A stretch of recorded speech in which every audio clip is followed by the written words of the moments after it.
It was a sad story. Era tusaasirako baganda baffe bonna abafunye ekikanga bwekyo nti tunyolwa wamu nammwe era tusaba Katonda oyo abagumye because si kyangu. It was a really akaseera akazibu, enzikiza ey'amaanyi eyakutte mu kitundu ekyo n'eri famire z'abaana abo. Naye era ekintu kino tukirabye kyabaddewo, naye ate ffe tulina okulwana ennyo okulaba nga ebintu ebyo bikoma. Omuzadde yenna faayo nnyo ku ssomero, faayo nnyo security ey'essomero gy'otutta omwana wo, because ekintu ekimu tugenze nga abaana bwe tubatwala ku masomero tubejjako bwejja. We no longer have that love to mind about where my child is.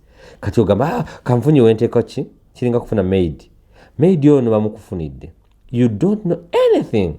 Tomututte kumusoka mukebeza musaayi omulese mu baana bo, tomumanyi gyava, tomanyi kiki ekimukwatako yaliwa, but gwe omulese mu baana because you are so busy. Ekyo tusaba nti bwe tuba tutwala abaana baffe ku masomero tufeeyo nnyo ku masomero. For example, ku gate we tuyingirira abasikaali abo amasomero gonna era tugenda kubeera nga tubadde tukikola, but this is a wake up call. We are going to continuously go to schools and sensitize. Era abantu bano abakola ku gate abasomesa because essomero it is a calling. Okubeera omusomesa okuteekawo essomero it is a service. Kati otuna akivaako ne tumanya si business. Yes, business ofunamu, naye the most important thing it is a calling, it is a service.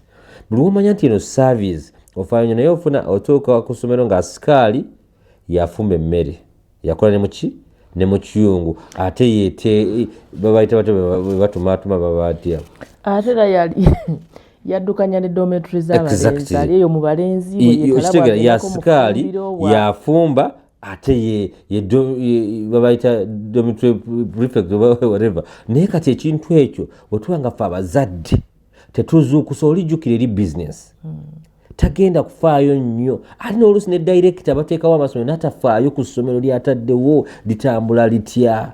Kati nze omuzadde mmanya nti asikaali ono ate ye waddeni ate ye mufumbi.